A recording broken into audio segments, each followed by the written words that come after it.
Welcome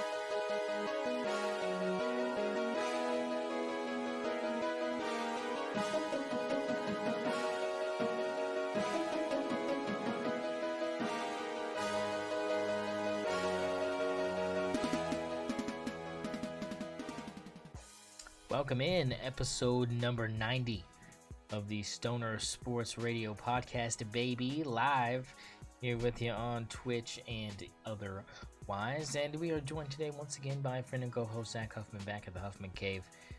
Fabulous day here to do some podcasting. We will hit up the transfer portal. We'll give you all that breakdown and news coming from that, mainly from Zach's neck of the woods. CFP breakdown, we're going to go in depth on our picks, go in depth on these games and tell you why we think the way we think when it comes to the way this is going to be all shaken out by the end of the first annual 12-team college football playoff. Thunder update as well as NFL's big deal, no big deal, going through winners, losers. Is it a big deal? It's not a big deal. And hitting up the sports book to wrap it all up with our CFP picks against the spread. Bad news coming through the pipeline on the sports book, but we'll talk about that when we get there. Zach, how we doing on this Be Happy Thursday? Hey, we're doing good. We're doing good. Tomorrow, or not tomorrow, 2 days from now, big day for college football. I mean, we're gonna get to see some of the best teams play in meaningful games in mid to late December. I mean, how are you feeling about it? I'm excited. I'm honestly really ready to see how things shake out and really how this whole entire process gives us either who we think is or is not the most deserving team to hoist that trophy in the end. 100% It's the home stretch. We're about a month away from crowning a national champion, and we all know it's going to be the Oregon Ducks. I would hope so. I mean, obviously, coming from my point of view, I mean, I do really hope so, being a fan the way I am. But let's go ahead and just dive into this, right? I mean, this is going to be a lengthy conversation where we're going to dive in depth about these matchups. And let's go ahead and start off where you've got us stationed out in South Bend. What can you tell us, Zach, about this Notre Dame-Indiana matchup that we're going to have on Friday night? So I think the first thing that comes to mind is that it's an in-state rivalry. I mean, it's brewing. Indiana, it's a 3-hour drive to South Bend. You know, this is big time. We're gonna see a lot of red in the stadium over there in South Bend. So I'm interested to see what that looks like. But I still think that Cincinnati knows that it's still a home game for Notre Dame. It has playoff implications. It's going to be a really, really big deal. And not to mention the fact that Indiana is 0-14 against Notre Dame all time. So I'm not too confident that this is going to be the game that happens. And then, you know, I think you got to talk about which team is better and which team had the better season. Notre Dame, I think, is the better team. And I think we all know that. But Indiana had the better season when you look at their only loss, which was to Ohio State, and then Notre Dame, their only loss being in Northern Illinois. I mean, that was really embarrassing. But you tell me, since that loss, has Notre Dame not quietly been one of the best teams in college football? No, they have. I think that's one of those things that, you know, it takes me a minute to kind of digest because, like what you said, I mean, I watched most of that Northern Illinois game. I watched the terrible football that was played. Not only on one side, I mean, it was ugly both ways, but it was just one of those where Northern Illinois preferred it that way, and Notre Dame was kind of just subjected to just a really, really bad day, right? And every team has those games, right? I think we saw that throughout most of the season. Multiple teams have some games where it was like, this is a lot uglier than we anticipated. And sure, these teams would sometimes win the football game, but for the majority of these games, you look at those, and because they're wins, you don't really think about them. But this one was a loss, and a lot of people want to hang their hat on the fact that you lost to this really bad team. What makes me think that you can come out here against the Indiana team, who has been known to have an offense that can put up points and shut it down and win this game handily? And I think all you have to do is, like you said, Zach, look at the remaining schedule, and it was quiet because I mean, the games, yeah, they were on, but they weren't very entertaining because they were just the better team every single week. And it wasn't even close. Yeah, 100%. And, you know, I don't think Indiana wants to get into a shooting match here with Notre Dame. If you didn't know, Notre Dame actually leads the FBS with 44 points per game. I mean, they're just a high power offense, and I don't see Indiana being able to keep up here at all. Um, but Indiana does have a really good quarterback, Curtis Rourke. I mean, this guy, he statistically he's one of the best quarterbacks in college football, but I don't know what he can do against Notre Dame. I mean, how do you feel about him? I like him as a quarterback. I just think you look at that Ohio State game and you look at some of these, big games that he's played in and been, according to their medical staff, healthy enough to play, and it's not super impressive. The defense is a concern for sure. I think the way they lost to Ohio State was pretty embarrassing. I mean, considering what I kind of expected them to do offensively to be effective, they were exactly opposite and didn't really put up much of a fight offensively. And I think that says a lot about their potency against teams that are of better caliber on defense. And Notre Dame is in that category of a team that has a similar, if not better, defense than Ohio State. So I'd say in this particular situation, he doesn't concern me, but in general, I would still put him as definitely a better quarterback than anything Notre Dame has seen in quite some time. Yeah, so I think that's definitely going to be a challenge for Marcus Freeman, but I think I have Notre Dame winning this one pretty handily. No, I don't think there's any blinking or any hesitation. I picked Notre Dame, and I have a feeling that it's not even going to be really a contest late in this one. I think early on, even leading up to halftime, you could convince me that this game is a one possession game. You could do that. I don't have any quarrels with people that are going to tell me that it's going to be a one possession game at halftime.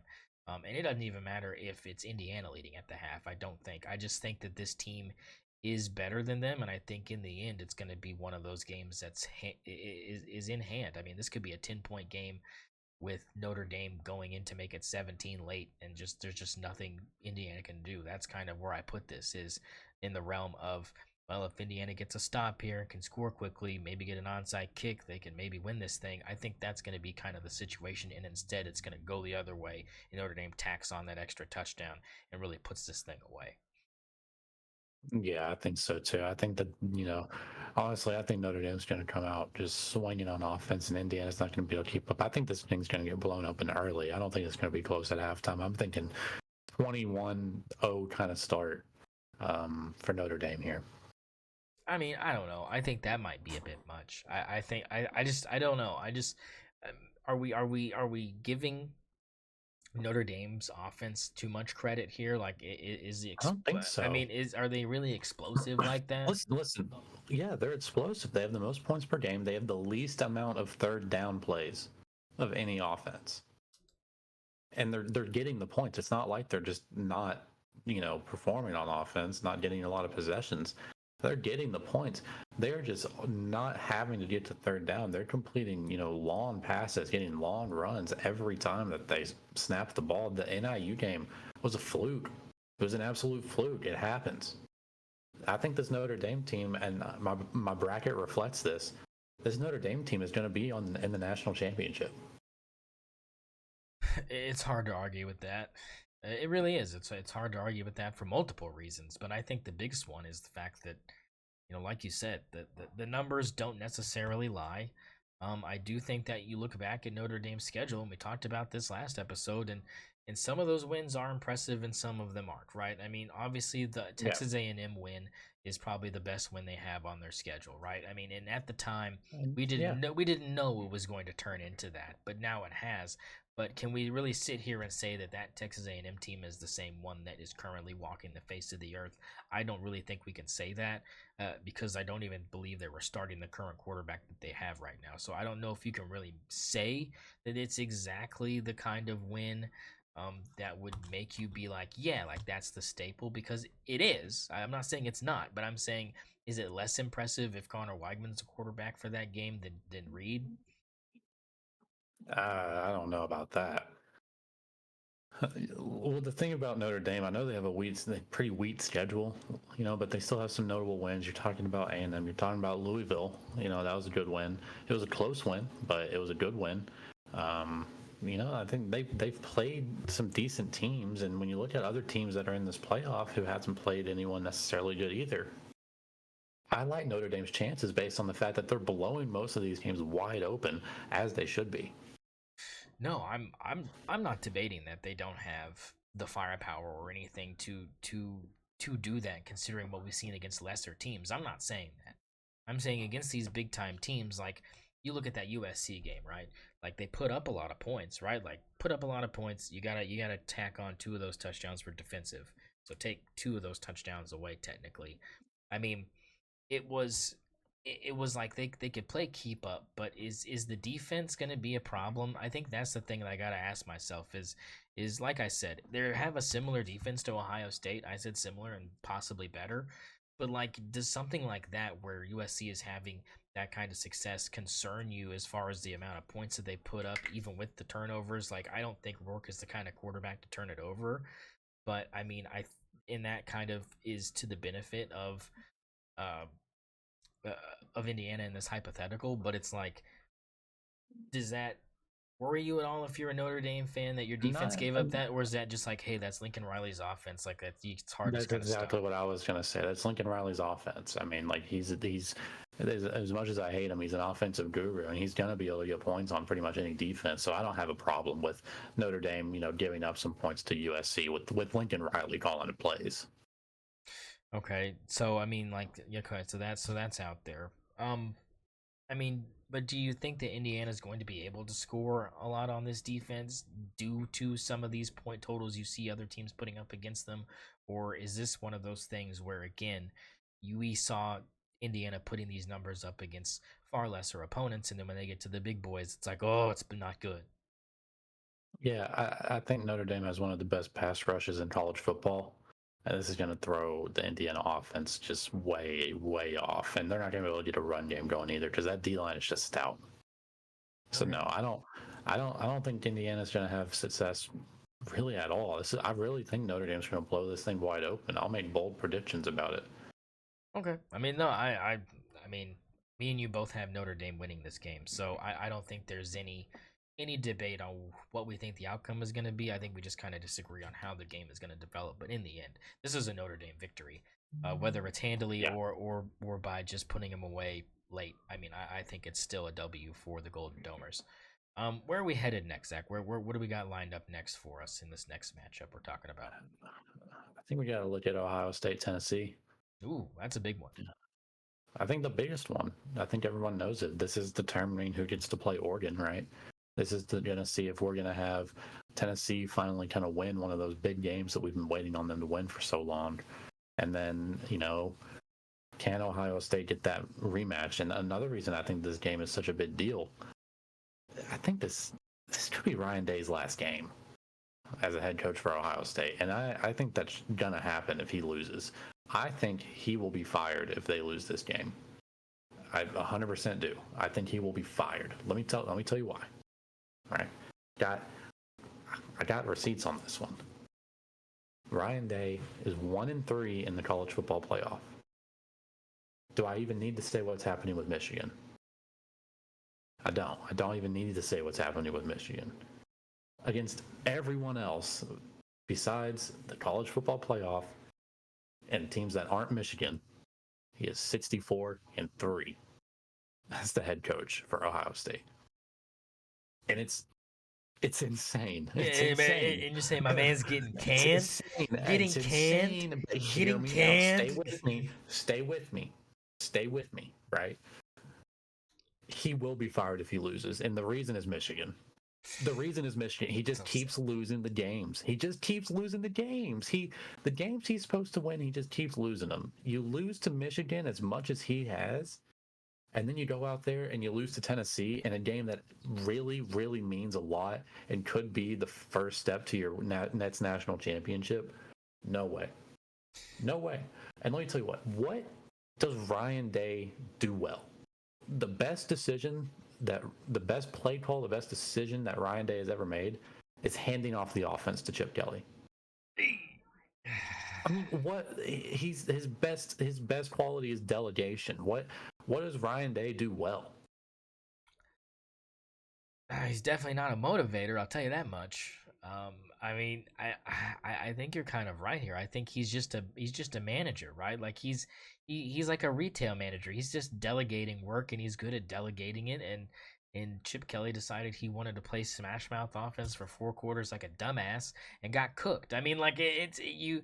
I mean, if they would have ran the offensive plays that they ran against us, they win that game. Like I'm just letting you know. Like Yeah. if they had approached that game like they approached the Oregon game, they win. But Chip Kelly was like, no, this is a rivalry game. We're gonna prove to be more physical. And like after a half of that, they were just like, no, we're gonna keep doing it. I was like, this is idiotic. This is insane. Like I mean, how could you as an Ohio State fan look at this and not just want to just rip your pubes out? Like I mean, just I mean, it's so angry. Like it makes me angry to talk about it. I don't even like Ohio State. Like fuck them. Like I hope they lose every game until the end of time. I hate Ohio State. Yeah. I will Fuck never Ohio cease State. to. I hate them.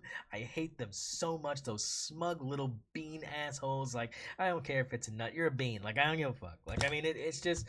Man, what It, the fuck is a Buckeye? yeah, it's a nut. Like you're nuts. You're insane, and that's why I think you keep Ryan Day until your program is literally a 3-11 team annually. Then you fire him after about 4 seasons of that because your NIL money is in the tank because you keep getting your ass spanked by Michigan. You think Michigan's gonna be an easy game next year? Hell no. They got the top quarterback in the country coming. You're cooked. Like it's over. Like you had your shot to get a win, and it was supposed to be easy this year, and you choked on it. You choked on it so hard. I mean, it was so bad, man. Your kicker missed two inside of 35 yards. What else do I need to tell you about the fact that you absolutely blew? And the thing is not only would that have won you the game, you did the bare minimum offensively, and then on the last drive, Will Howard ends up throwing 8 balls into the stands. I mean, are you kidding me? The only person more wide open in the sideline were the head coaches in headsets. I mean, like you didn't even give your team a chance to even win the game in the end, anyways.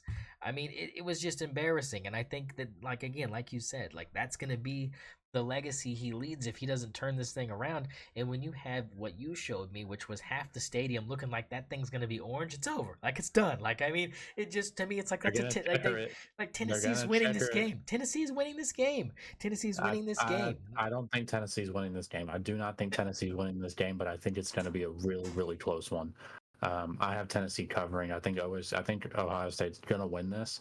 But listen, Tennessee's defense is stout, and their defense is ready against this Ohio State offense. I 100% think that they can hold them under 30 points, right?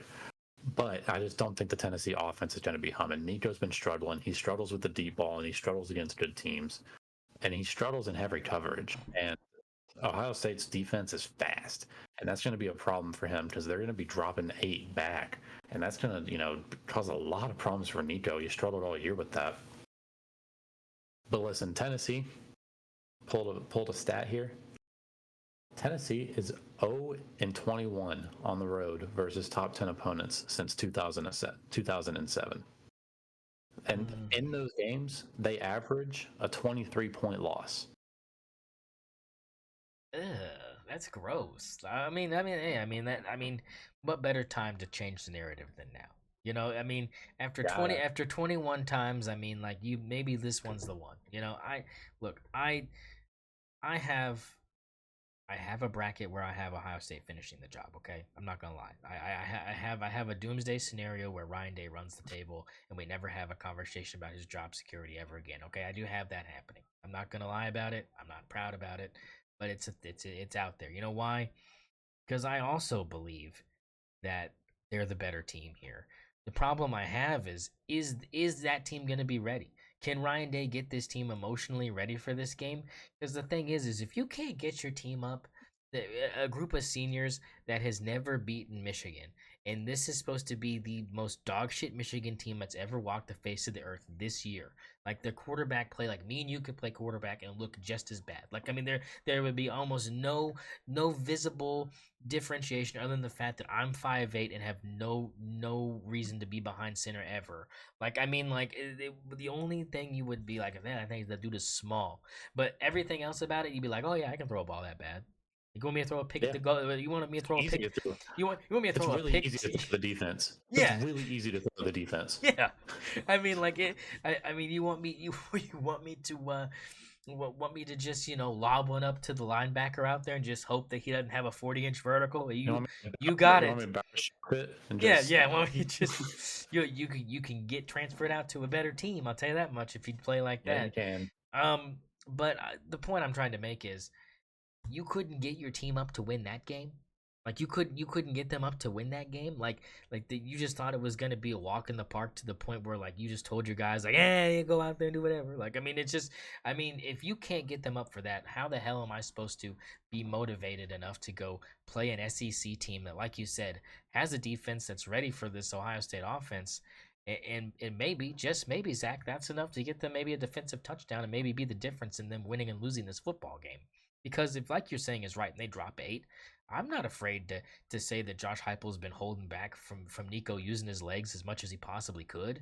I mean, I think coaches have to take into account that, like, once you get to the playoffs, then we can kind of let you kind of go be more physical, because like we can risk you being hurt if we're trying to like win important games. But like if this is a conference game, maybe I don't want you, you know, trying to get that first down as much than like a game like this, or maybe I don't want you to be Yeah, aggressive. 100%. I think it's going to come down to his legs. If Nico can run the ball with his legs, then Tennessee's going to have a shot at winning this game. And I think, like you said, I'm not worried about the defense. I'm worried about that. And again, I don't want to see Ohio State again, but I think me and you are kind of in the same boat again, where it's like they just seem like it's on paper like they just outmatch them in every They noticeable do. They important just level. do. They just do. They're just the better team. I mean, it's a $20 million roster. They're just more talented, and it's okay. It's not going to damage Josh Heupel's career as a coach at all if he loses this game. But Ryan Day's job is on the line, so I think Ohio State's going to win this one. Yeah, I think it's a win. I think it's a win for Ohio State. I think that there's a little bit of a monkey that gets off of Ryan Day's back, but I don't know how confident Ohio State fans are going to be with Oregon Ohio State 2 Electric Boogaloo. I don't know how confident you can be heading into that game. Um, but it'll depend on how you look. If you look really good against Tennessee and really cook them, then I mean maybe you have the confidence that you, like I said, can get on a roll and finish this thing. Um, but Yeah, I think it's 100%. the most entertaining game we're probably going to have as far as competitiveness. I think that we're kind of on that path. What's the next game we're talking about? I mean, it's Texas Clemson. Oh, I mean, this is the one where the bias comes out.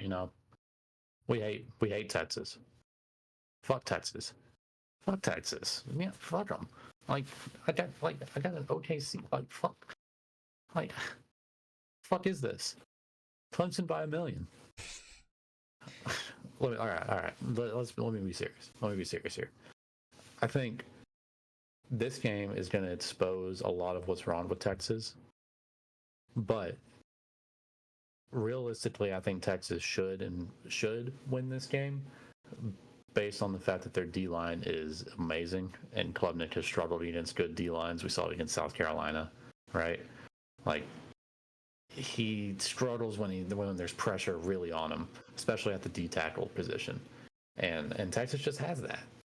So I think that could be a problem. However, I think Quinn's going to be bad. I think Quinn is going to be bad in this game. I think he's going to get benched at halftime. I think we're going to see Arch in the second half, maybe sooner, because Quinn Ewers is just coming off an injury, right? He has left oblique. When he's rolling to the left versus rolling to the right, when he's scrambling as a quarterback, he is way more successful rolling to the left, which is weird because he throws right-handed. But it's a weird thing, and he's way more successful doing it. But he's not going to be able to do that with his injury that's still lingering on that left side. I think that's going to hurt him a lot. I also think he hasn't really rested much. He's just now coming off that injury, and it's still haunting him. But I think that he's kind of forcing himself to play through it when he doesn't necessarily need to, because he doesn't want people doubting him come NFL draft time. I mean, we're talking about if he even looks like he might get benched, that he's going to have to transfer next season. He's not going to get drafted if he gets benched in this playoff game, right? No way. So I think he's forcing himself to play here because he doesn't want Arch to show out and then him not be able to prove that he can win a playoff game or anything like that, for him to be drafted by a good NFL team. So yeah, I think the oblique thing is really going to hurt him. I think just the pressure is probably going to get to him, and the fact that he's probably going to try to do a little bit too much with not enough recovery on that injury. I mean, that's a interesting theory about the injury kind of being, still there and It causing is. You poor could see it play. against Georgia. He's making bad decisions. He's not able to be as mobile as he wants to be. Arch is clearly the better option, but Texas is not going to make that change because it's Quinn's team right now, and I don't think they should make that change. I think that's a big disservice to Quinn. But if you want to win this game, I think Arch has to come in. But I'm picking Clemson for a couple of reasons. I think Clemson's going to play well. He's got the third most touchdowns in college football, total touchdown wise with 40, just behind John Mateer. Um, but he struggles against good defensive lines. So I think as long as Clemson can be, play their best game up front, I think that this could be a Clemson victory. And I'm going to pick Clemson to win it. Yeah, I mean, I have Clemson winning this game too, but for kind of different reasons here. And to the point, you're right about the offense of Clemson because they do have this thing going on where they are one of the most explosive offenses in the country. I think they're number 6 in the country in explosive plays generated per game. Now, the problem with that is Texas is the number 1 team in the country when it comes to stopping explosive plays. And an explosive play is a play that's 20 yards or longer. So you have to understand that this Clemson offense is not good when it comes to long drives. Like that's not their thing. Like they like to score quickly and they like to not have third downs and they like to move the ball down the field in big chunks. And if they're not able to do that, they don't play very well. And I think that that's going to be the biggest hurdle for them is can they break some plays open in this Texas, with this Texas defense? And I think that's what it's going to come down to. And the bottom line is like you said, if their offensive line can hold this defensive front of Texas from getting to Cade Klubnik as quickly as people think they're going to get home to him, they got a really good chance. And that's why I like him. And I think it's going to come down to what Zach said. It's going to come down to the play of Quinn Ewers. It's going to come down to the protection of the Clemson offensive line. Yeah. Yeah. It's all about the upfront game. And So we'll who know you early. officially picking? Yeah, I'm officially picking Clemson to win this game, just solely based on the fact that I just don't think Texas is there yet. I think that Dabo Sweeney is the more experienced coach. I Yep. think he's going to have this team ready to play. I think he's going to have a defensive strategy that's going to really put this Texas offense in a bind. I think Quinn's going to force a couple things because I think going into this game he's going to be like, look, this is the last team in. Like we should be mopping the floor with these guys. This should be almost an automatic bye. And I think maybe they take them a little lightly early on before things get out of hand, and maybe Clemson goes up like 10-0 before Texas even scores. I mean, I could see something like that totally happening. Um, I just don't know if they're going to have enough offensively to sustain something to where they can separate themselves massively here. I think if Clemson wins this game, it's going to be super tight. I don't see how they can break this game open, but I think they have enough. And if they can control the situation, like you said, up front enough, they've got enough tools in the toolbox to get this thing done. Yeah. I think so. I think Texas should get this done. I just think Clemson will. Mm. I don't think Texas is experienced enough, and Dabo Sweeney is just gonna outcoach Sark here. Yeah, and that doesn't happen very often. Sark's been having a really good year, and so I think that really says something about just kind of how some experience is better than others. Now, if we're sitting here after all the dust settles here and we're looking at Texas being victorious here, me and Zach are not going to act surprised because, like he Yeah. said, that's what should happen. But what we're thinking will happen is that Texas fans are going to leave this game very disappointed. And so, and I think Clemson's going to set themselves up to get their ass kicked, except they won't get their ass kicked by the Sun Devils. Yeah, that's definitely a situation there. So where's the last stop here? Last stop. Well, obviously, we're going to, happy, happy, happy, happy Valley. Penn State, Penn State, and SMU. Penn State by a million. Penn State by a million. I'm sorry. It's just going to happen. You got Southern Methodist University, located in Dallas, Texas, going up to Happy Valley, Pennsylvania, where it's going to be probably snowing. It's going to be cold. SMU doesn't have a chance here in this cold weather game, and not a chance. I just don't see it happening. They're not used to this. Like the coldest they've had to play is like 60s, like mid to high 60s. Like they're not ready for this. What do you think? Yeah, I think that's gonna be it right there. I think it's one of those things where this is the worst possible scenario for SMU, right? That's why me and you were really hoping that this 11 and 12 seeds, were gonna be switched because obviously we know SMU plays better in warm weather. I mean, an SMU Texas game would feed families. And Clemson Penn State gets me a little bit more riled up than this does as well. I think there was kind of a mistake here made by the committee, and I think that we're going to see that on full display here. Um, I think, like you said, Penn State, the weather is going to be in their favor. They run the football very effectively. SMU got off to a really bad start against Clemson. They probably could have won that game if they would have been able to play like they did in the second half for the whole entire game. But Clemson's not Penn State, and Penn State is not going to allow you offensively to move the ball the way that SMU likes to move the football. And if you're stymied in the first half, there's no coming back against this team. I don't think Penn State is a team that you come back against. I think Penn State has too stout of a defense to allow a team like SMU to crawl back into a game, especially if they're up by 3 or more possessions. If you're up by 2 possessions, then that just means that like you're on the brink of like sealing this thing, right? If it's a 1 possession game through 3 quarters, I'll be stunned. I'll be absolutely stunned, and I don't think Penn State would lose. That's the thing. I don't think they would lose, but I think you would come down to having this be more of a back and forth thing late, where it's like, can Penn State, flex their muscle and use Tyler Warren to their advantage to decimate an SMU defense that, I'm going to be honest, Zach, they do not cover the tight end well at all. Yeah, I think this one could get ugly, real ugly. Could get real ugly real early. I'm just not happy about it. It's a home game for Penn State, wide out game for Penn State, playoff implications, cold weather, could be snowing, Southern team coming in. It's probably the worst road conditions imaginable for the season.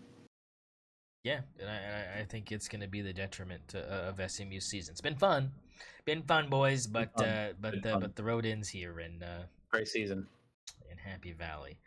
Um, so that's where we're headed here. This is as far as we go here, right? Is this we're not This is diving. as far as we go. Okay, well here's the next segue here. Um, the portal, right? Portal time, right? We've got stuff happening through the portal. We've got tons of portal news coming down the pipeline. Uh things have been developing, Zach, and specifically developing down in Norman. OU snags um the best quarterback available in the portal, according to many outlets. Um, what can you tell us about John Mateer, the Washington State quarterback transfer, and kind of what he brings to the table for your Oklahoma Sooners here?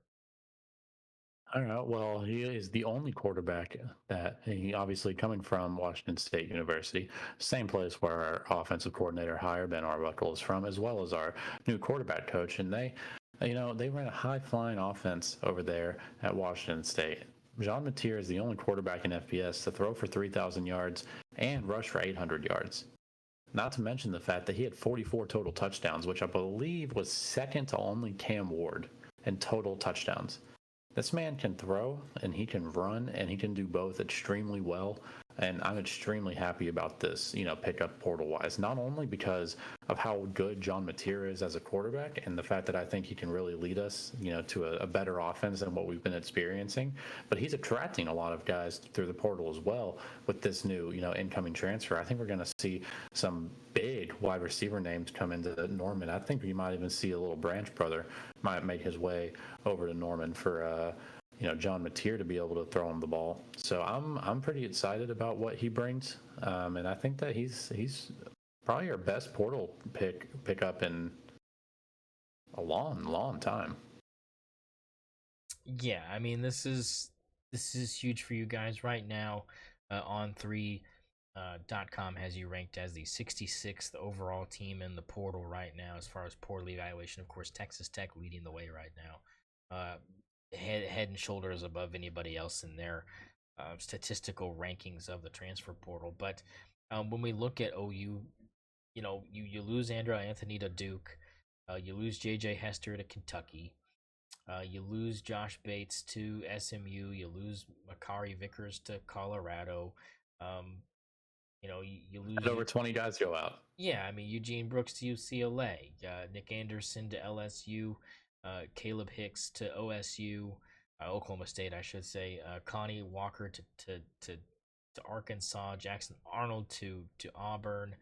Um, but you've picked up some guys as well. I mean, those are just a couple, like you said, 20 plus here. I could go through them, but I'm not gonna. But as far as the pickups go, um, you got your punter from Kennesaw State. So good stuff there. 3-star. You mean our fourth down quarterback? Yeah, yeah. So the 3-star punter there. You got Giovanni Gibson, the wide receiver from Arkansas, Pine Bluff, who you said has that dog in him. Um, he's he's going to be coming home, as they say.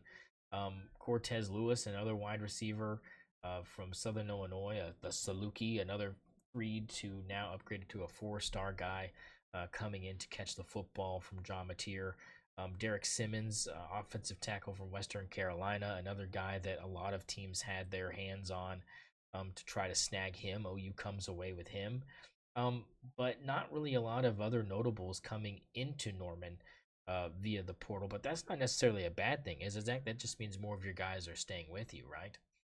Yeah, guys are staying with us, and the guys that are leaving, they have to leave. We only have a certain amount of scholarships. We have other guys coming in. We have freshmen coming in. Some guys have to leave, and that's okay.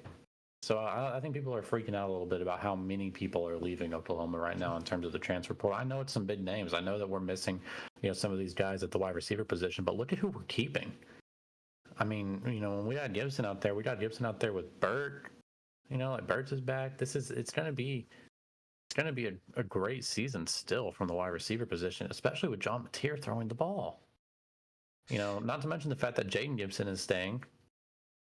Like this is still has the potential to be a high flying offense with huge run pass potential. In terms of option plays and any sort of pass option offense that we could develop. And with some of the other portal, guys that are coming in through the offensive line position, and I think, we're not done yet. I still think we're going to have a couple more big names coming through the portal. I'm getting pretty optimistic about Oklahoma's chances next year if this defense can hold, because I think what we're doing through the transfer portal right now after a year in the SEC is exactly what we need to be doing. Yeah, I mean that's definitely a way to look at it for sure. Um, I just being ranked as low as you guys are, transfer portal wise, a lot of people would think that, like you said, is a negative thing, but it really isn't because you've got a lot of guys from Yeah, high it's a school also coming. random Yeah, ranking. yeah, It's yeah, an yeah, arbitrary ranking. yeah. I mean, you got 19 guys coming in from high school that'll also be filling spots here. So losing all these guys is not necessarily a bad thing. I think you would have to let some of these high school guys in and some of these transfers in, which is why I think the OU specifically will not be very active in the portal come springtime because I think they'll have most of their 105 people set and they won't be looking for anybody. So I think that also has to be a factor laid down in this transfer portal stuff. But do you want to talk about some of the other teams that are doing really well right now? Because you guys, like you said, you think you found at least the pieces you need to improve on this previous season, which again hard to not improve considering the situation you guys were kind of handed. But again, it helps kind of perpetuate the positivity in the fan base as far as what you all are building right now, and bringing someone in like John Mateer definitely boosts the morale of everybody around and kind of gives you hope that a quarterback of his stature and his experience can lead an offense at least as capable as something that you're familiar to seeing an OU offense be, which is productive with a quarterback that throws for 250 to 300 yards a game, if not more. Yeah, exactly. And I think even if he doesn't throw for that much, he's going to run for that much, and that's an insane, ability to have. I'm really really excited about his dual threat ability here. Yeah. So, but like I said, mentioning that, good. You got your piece. You got your guy, right? So Texas Tech top in the country right now. In portal transfers coming in here.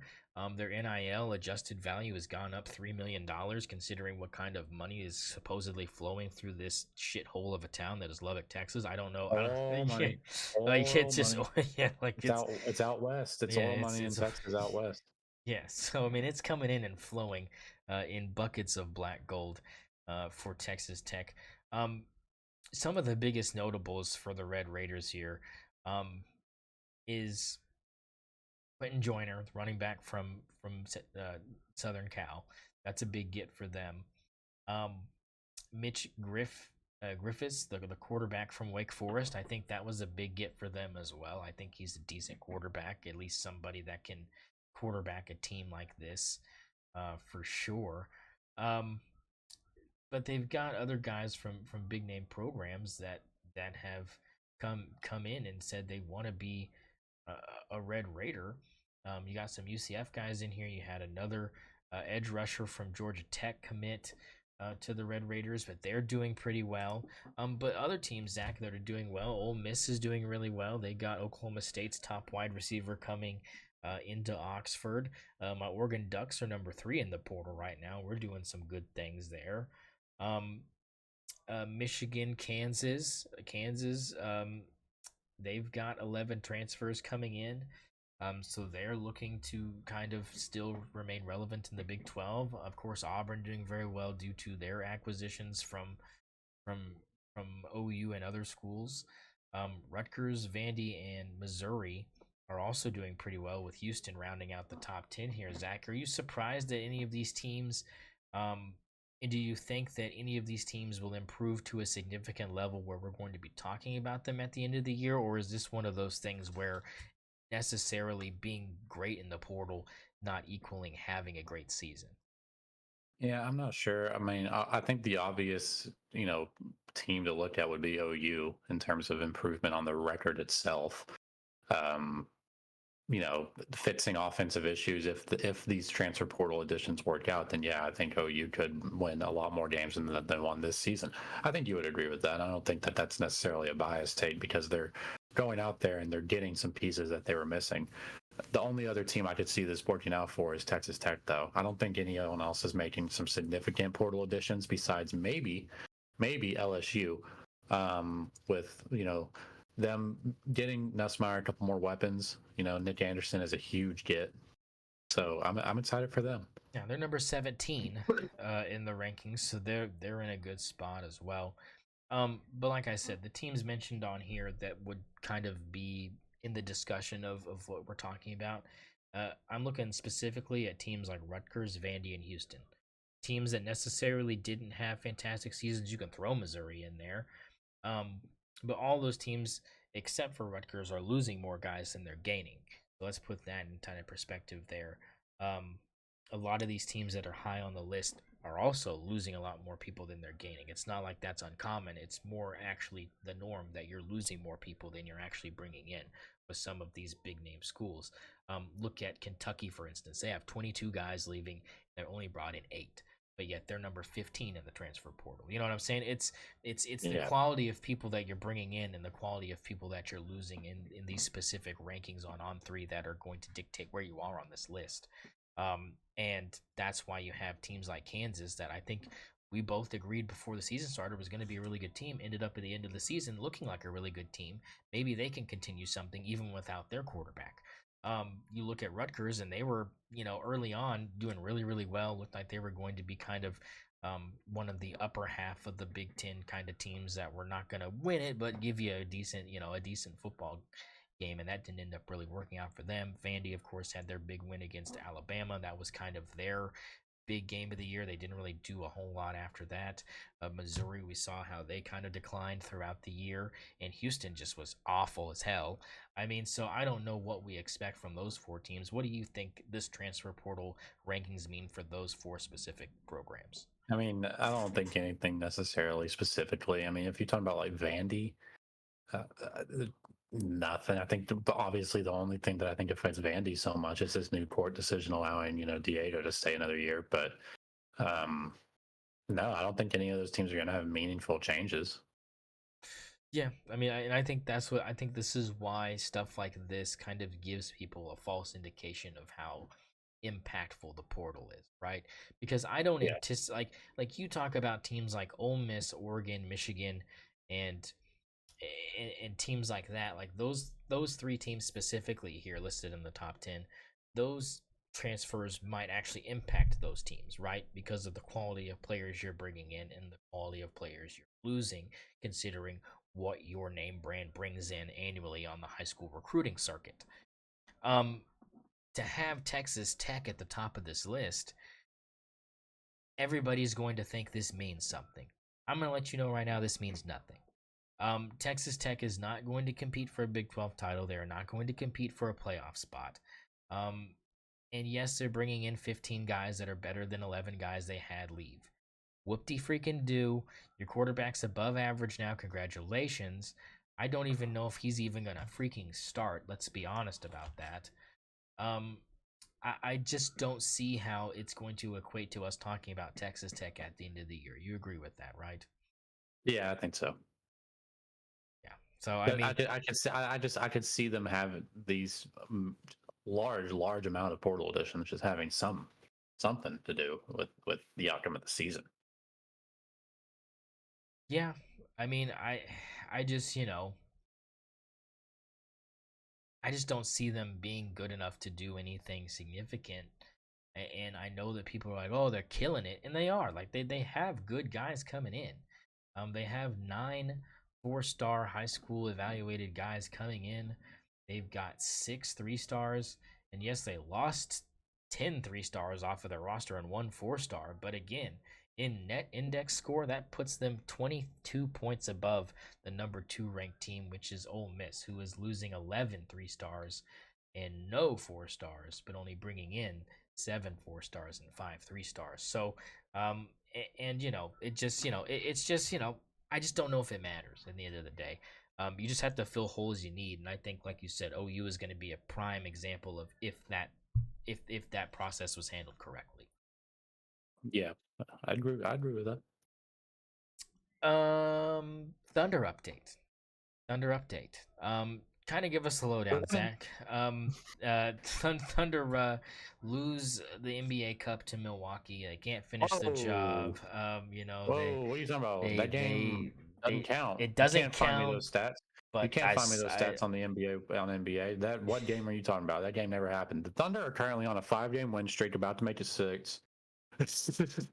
No, but you're right. It does make it 6 against Orlando. It's a 6-game win streak in the standings. It is. It is in the standings. Yes, you are correct. We're up by 14 points currently with 2.5 minutes left against the Magic. It's been a great defensive game. SGA going crazy. Currently has 35 points, 6 assists, 4 steals.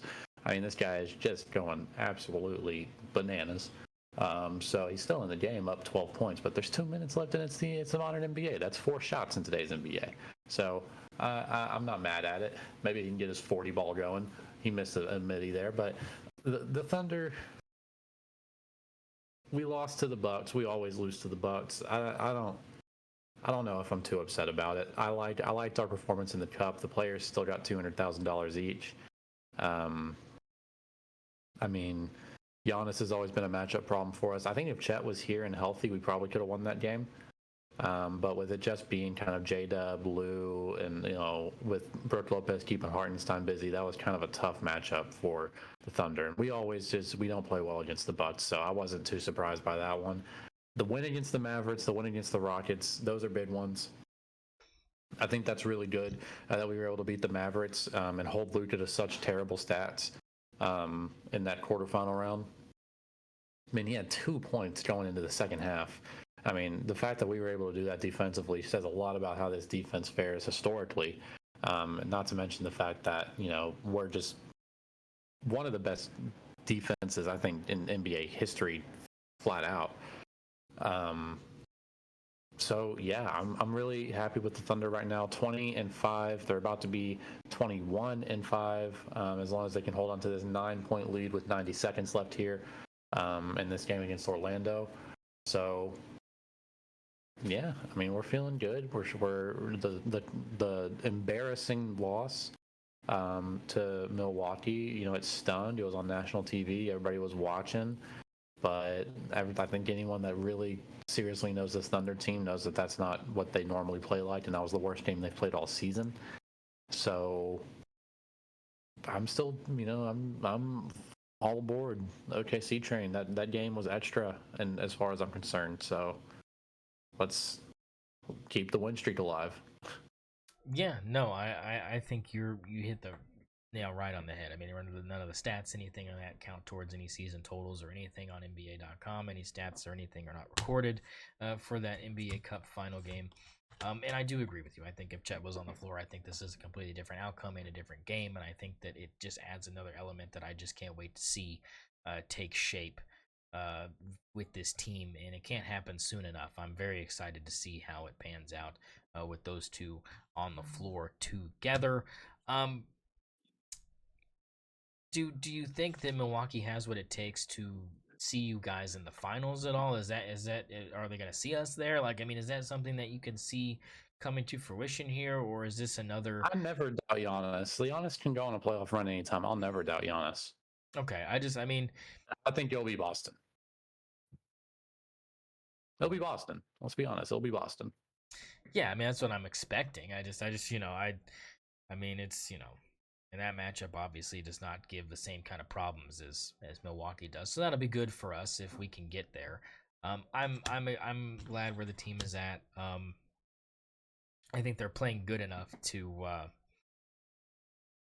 do what they're supposed to do and get the number one seed heading into the playoffs. I think they're still in a really good spot to do that. So good stuff, Zach. Thanks for keeping us updated with the Thunder. We'll keep our ears and eyes open to everything that's developing as the season progresses. There was one more thing I wanted to bring up though, which was a lot of people think that this Thunder team is still missing a piece here. And the piece they're missing Chet. Well, it's yeah, I mean obvious. That's yeah, but they're saying besides Chet, they're saying there needs to be another person that this Thunder team needs to get. And the question is, what kind of player are we looking for here? And I'm not looking for anybody. What is the need? We don't have a need. And after the game against Milwaukee and the poor abysmal shooting from beyond the arc, people are saying once again that you guys need somebody to just come off the bench that can hit threes. I mean, is that we have that? I mean, is that? I mean, again, it sounds ludicrous. It sounds. Isaiah Joe literally had the best 3-point percentage last season. He is our shooter off the bench. Cason Wallace is a good shooter. Aaron Wiggins is a good shooter. I mean, what do they want?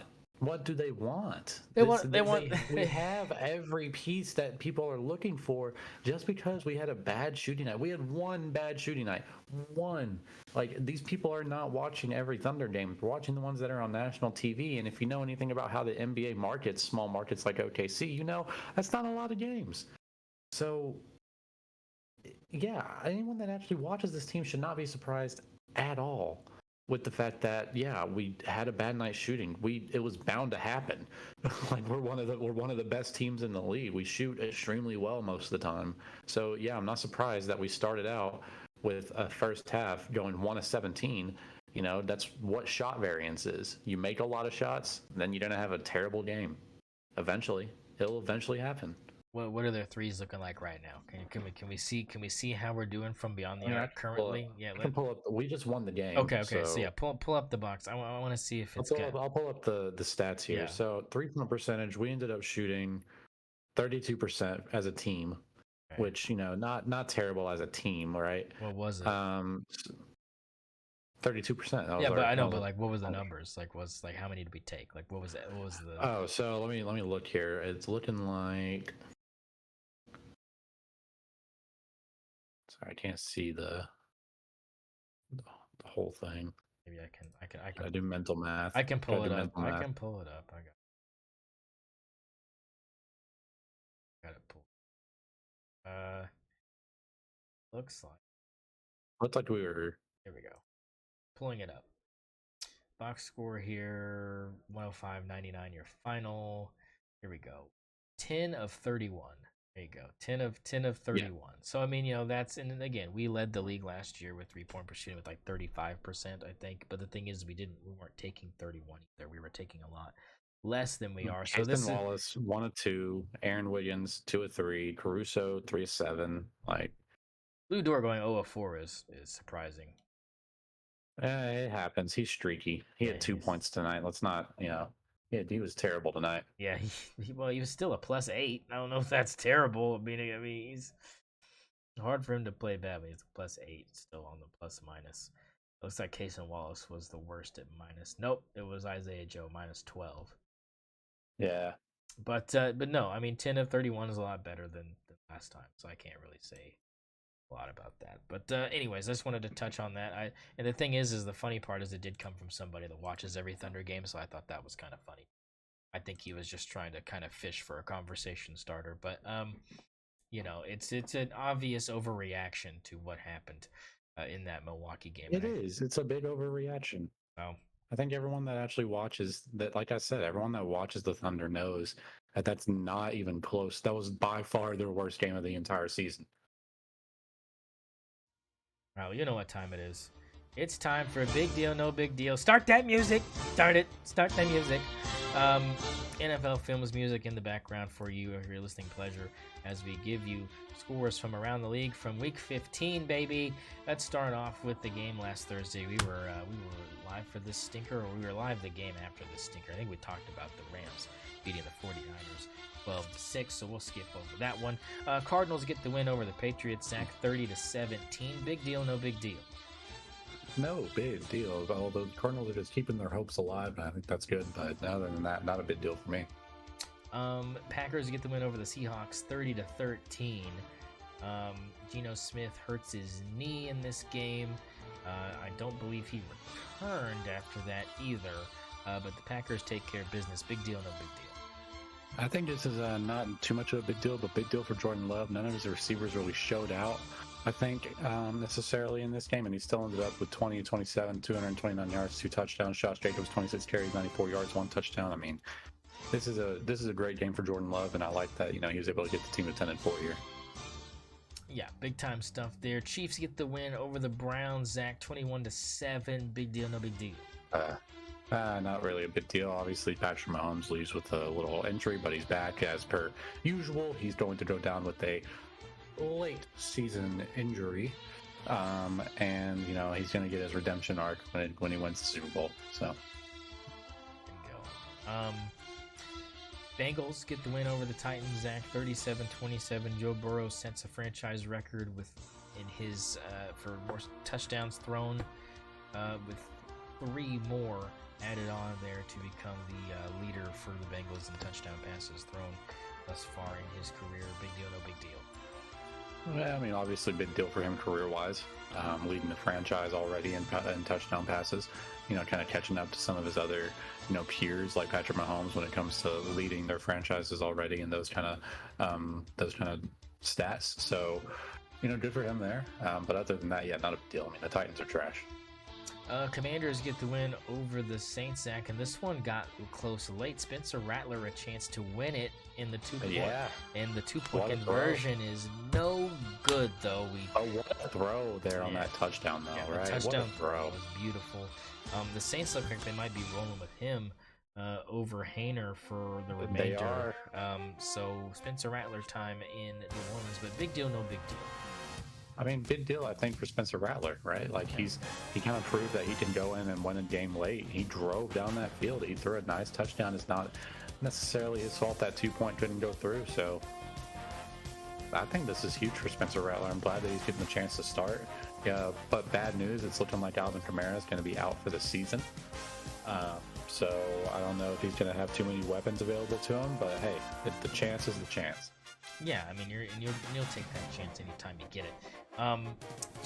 Speaking of chances, the Giants had a chance to pull off one of the biggest upsets in the NFL, and they did not do it. Surprise, surprise. Ravens get the win over the Giants, 35-14. Lamar Jackson, 5 touchdown passes. Big deal, no big deal. Well, considering I played against Lamar Jackson in fantasy, I'm going to go ahead and say big deal. Lamar Jackson absolutely destroyed me. I scored 166 points on ESPN full PPR format. If you follow that format, you know that that is a lot of points.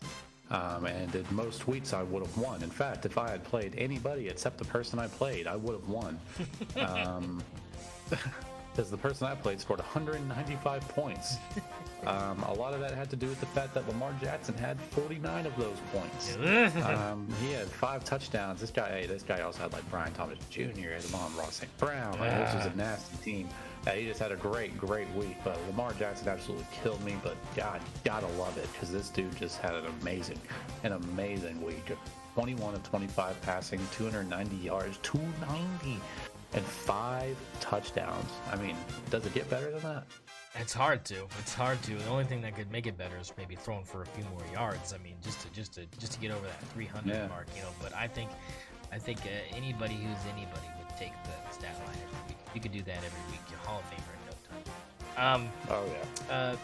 Cowboys get the win over the Panthers, Zach, 30-14. I was very heavy on the Cowboys winning this game and winning it handily. I just did not believe in the Panthers being favored in this game going into it by 3 points, and it ends up taking care of business here, Zach. Big deal, no big deal for the Cowboys getting the win over one of the worst teams in the league.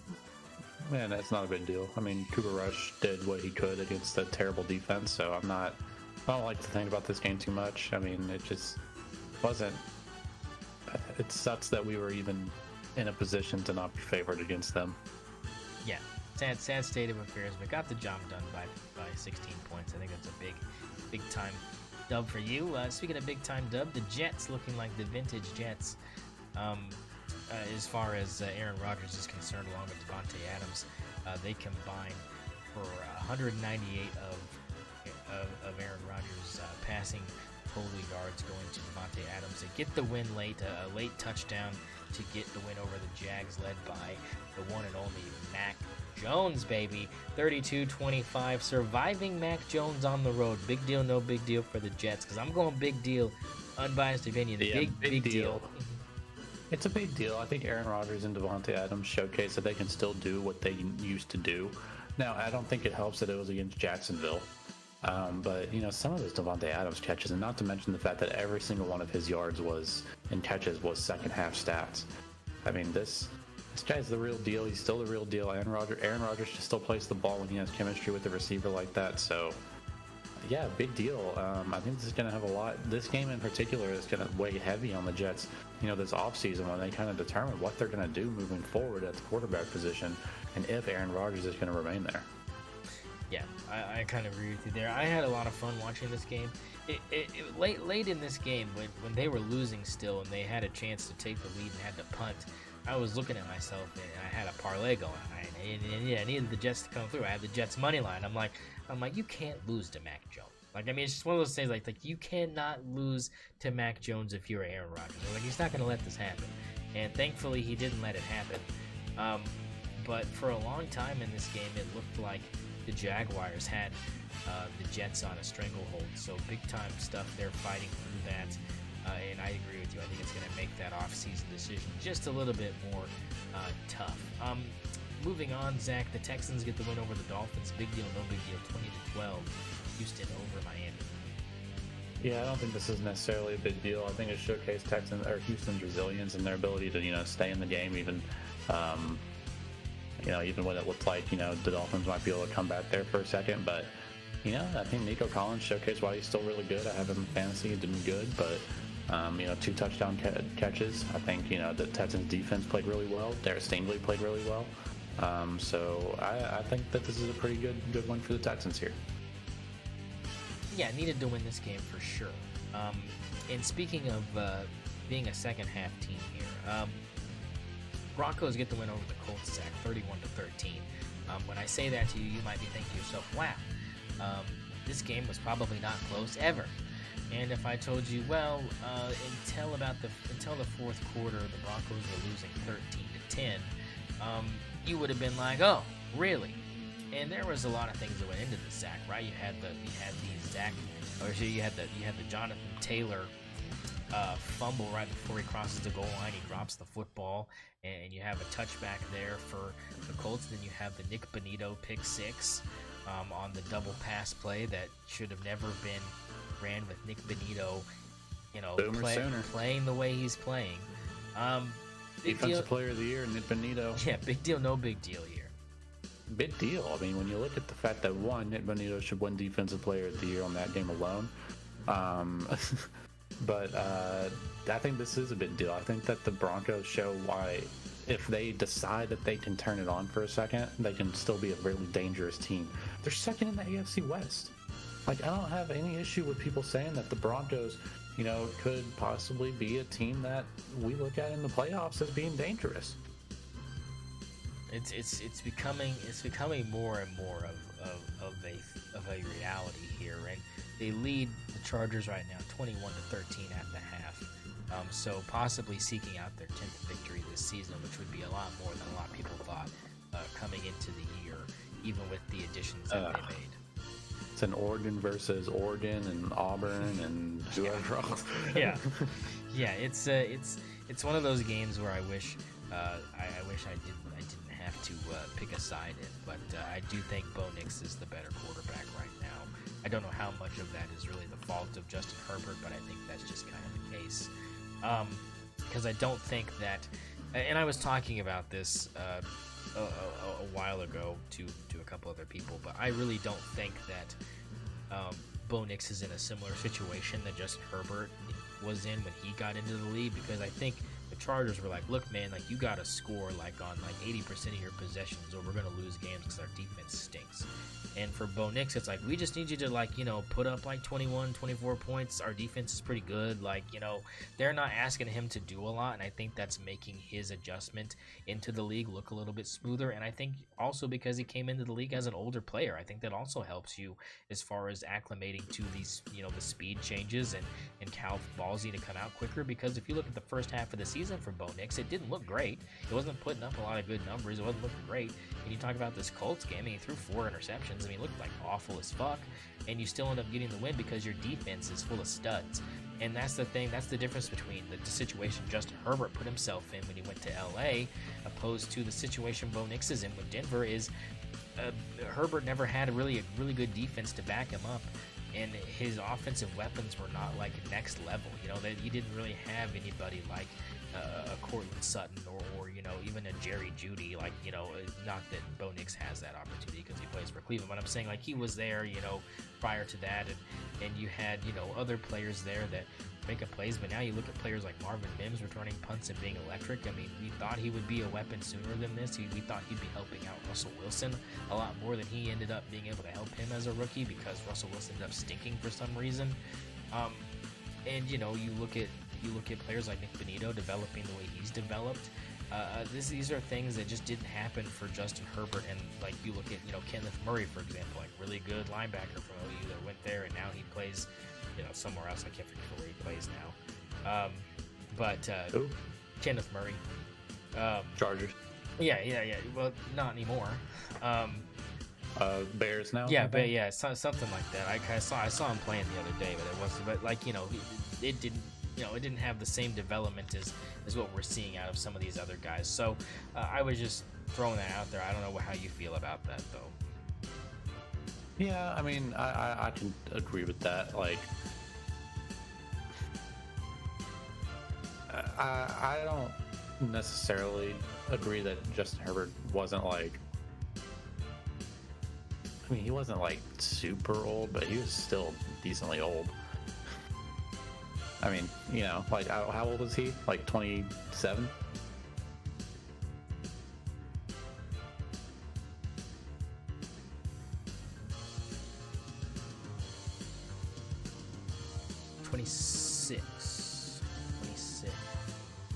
Yeah, 26. Bo Nix is what, 25? I mean, like.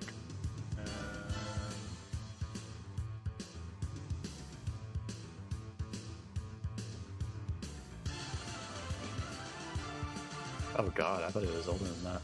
Yeah, but yeah, like Justin Herbert was decently still pretty old when he got into the league.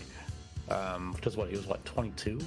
he's when he actually got in the league? he's 24 and Bo Nix is 6.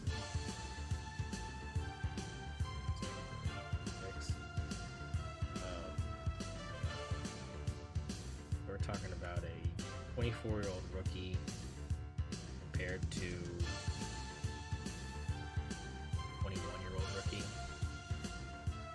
Yeah, I think so. But I think he's been in the league for quite some time. I want to say quite some time. Yeah, but you would also think that Justin Herbert would get better development in those couple of years than Bo Nix would. So in terms of like actual potential value, he was 22. He was 22. Came out. Okay, so a 2-year difference. I mean, so like you said, not a big gap. yeah, But and enough. I think when you consider the fact that Justin Herbert gets that couple of years in the NFL too, that Bo Nix stays in college, and yeah, while he's developing there, I mean, Justin Herbert's getting the experience that you don't get anywhere else. Yeah, but also I think, with Bo Nix, it's like you got those 2 extra years of playing, at a very high level, and that experience also kind of helps as well. I don't know.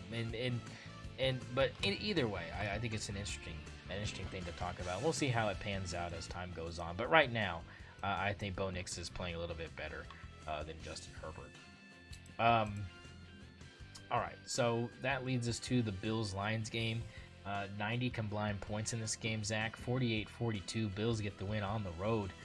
Big win for Buffalo, but I mean, is this one of those we've seen this movie before? Like they're not going to finish this thing? I don't know. I mean, they really have that feel this year where they might be able to beat the Chiefs in this AFC Championship, but yeah, I don't know. I mean, this one was huge. Josh Allen probably locked up his MVP with this game, so I think this one's a big deal. But yeah, I don't necessarily see them coming out here and winning a Super Bowl, but they definitely look good. Yeah, they look good. I mean, it's just, it's hard for me to buy in. I mean, you still had a couple missed field goals from Tyler Bass. I mean, it's not like it's, all cupcakes and lollipops, but it feels like it, right? Like it feels like this could be the year they finally get over that hump, right? Yeah. If it's any year, it's going to be this year, I think. Well, we'll see if it comes to fruition. Steelers lose to the Eagles on the road, Zach, 13-27. Steelers been playing really good football, but they just couldn't get it done on the road in Philly. I mean, these are 2 really good teams, Zach. I mean, we have a chance to see this again in the playoffs, correct? Yeah, we do. And they are really good teams, but I think that we see the difference between the Steelers being a good team and the Eagles being a great team this season. I mean, this is like 10 in a row for Philadelphia. I mean, this team is really just eating through competition. Saquon Barkley is, just amazing. So, yeah, if I'm the Steelers, I don't worry too much about this one. Yeah, I mean, obviously the only way we're going to see this matchup take place would be the Super Bowl, right? I mean, that's the only way these teams meet in the playoffs, unfortunately. Yeah, but I was saying, but it's yeah, I was gonna say but like I'm saying, it's not out of the realm of possibility here, and that's because of the way these teams have been playing throughout the season. So I kind of agree with you on that one. Buccaneers over the Chargers here, Zach, 40-17. Baker Mayfield 4 touchdowns, 288 yards, only 5 incompletions. Just a master class here for the Buccaneers, but they are close to clinching a playoff spot here, Zach. Do they get it done? Yeah, I think they do. And in fact, I think they can win a couple playoff games. I think the Buccaneers are really, really good. I think Baker Mayfield's playing at an MVP level. I said it, MVP level. And I think that, I don't see any reason why you wouldn't be looking at the Buccaneers as a dangerous team in the NFC. Yeah, I mean, a chance to get maybe paired up again against Philadelphia in the first round. I mean, would that be something that would intrigue you? Or is that one of those things where we probably need the Eagles to lose a couple because the only reason they met last year was wild card? But I mean, it just looks like Tampa Bay is a game ahead here in their division. The Falcons only 1 game behind them. but they look like they're pretty much set to win this NFC South, Zach. I mean, they might meet later on in the playoffs. I mean, both of these teams look better than wildcard teams to me. Obviously, Philadelphia is, but is Tampa Bay better than that? I think they are. Okay. I think I think they can win some playoff games. Yeah. So I mean, I'd like to see that matchup, but I even think if Tampa Bay runs into Detroit, they're going to give them a little bit of a problem. And I would say the same. I just don't think anybody wants to play them in the first round. I don't think they do. I don't think you want to see them. Yeah, 100%. I wouldn't. Yeah. So that kind of wraps up Sunday's games, but let's go into Monday Night Football, baby. Vikings get the win over the Bears. Sam Darnold, 231 yards, a touchdown, 16 incompletions. But, not really a sweat game for the Vikings here. Big deal, no big deal. Yeah, no big deal. The Bears suck. Fair enough. That was going on simultaneously kind of with this other game, which was the Falcons-Raiders. Cousins and the Falcons get the job done 15-9. Desmond Ridder was still the leading passer, though, in this game with 208 yards for the Raiders, playing his old team from last season. Big deal, no big deal here. I mean, kind of a big deal because Kirko's got benched for penance, so we'll see what happens there. I mean, the Falcons look terrible not being able to get more than 15 points on the board against a terrible Raiders team, so unfortunately, big deal.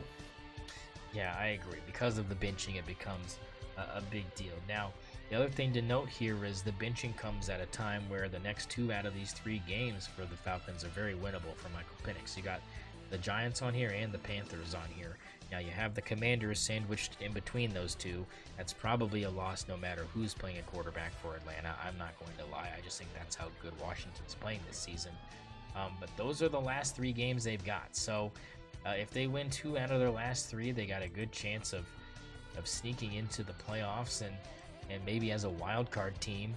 But it's going to really depend on how the Buccaneers handle their last 3 games. They've got the Cowboys, Panthers, and Saints, so they should also win at least 2 out of their last 3. So in that realm of possibility there, they would be the leader in the South Division by a game still. So that's kind of where I see it panning out. If for some reason, some way, the Falcons win 3 games in a row here, they would jump them and be division leaders, but the Buccaneers would still make the playoffs. What are your thoughts on that? Yeah, I don't see the Falcons doing anything like that, but yeah. I mean, I think the Buccaneers are definitely going to be there. I mean, so you think, I mean, what it comes down to is the Commanders will prevent the Falcons from winning the NFC South. That's what we're getting at, right? I mean, I think the Buccaneers will prevent it more than anyone. Yeah, I mean, because they've only got to win 2 out of the last 3. And like I said, 2 of those games are Panthers-Saints. So, the Cowboys game is probably a win also for them, I would assume. I would assume so. That would squash any of that beef. Yeah. But I think that this is looking like a pretty good playoff outlook here. So that's kind of your big deal, no big deal there for the NFL. Sportsbook time, Zach. I mean, this is the time everybody pays attention to us the most. Sportsbook City, baby.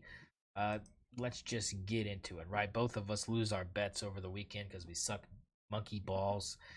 Just big, hairy, just gonads in my mouth bad. So we're back at square one, folks. So here's how this is going to work. Again, we're just going to do 10 cents a game here and just kind of see how things go. Let's start off with your first game, Zach, the Friday night special, Indiana, Notre Dame. Notre Dame favored by 7 here, Zach. What do we got going on? I'm taking Notre Dame by 7. I mean, like not by 7. Get Notre Dame to blow that shit out of the water. I think we already talked about this. Notre Dame's going to win big here. Yeah, big time pick there. Zach, game number 2 for you here. SMU, Penn State. Penn State minus 8.5 at home.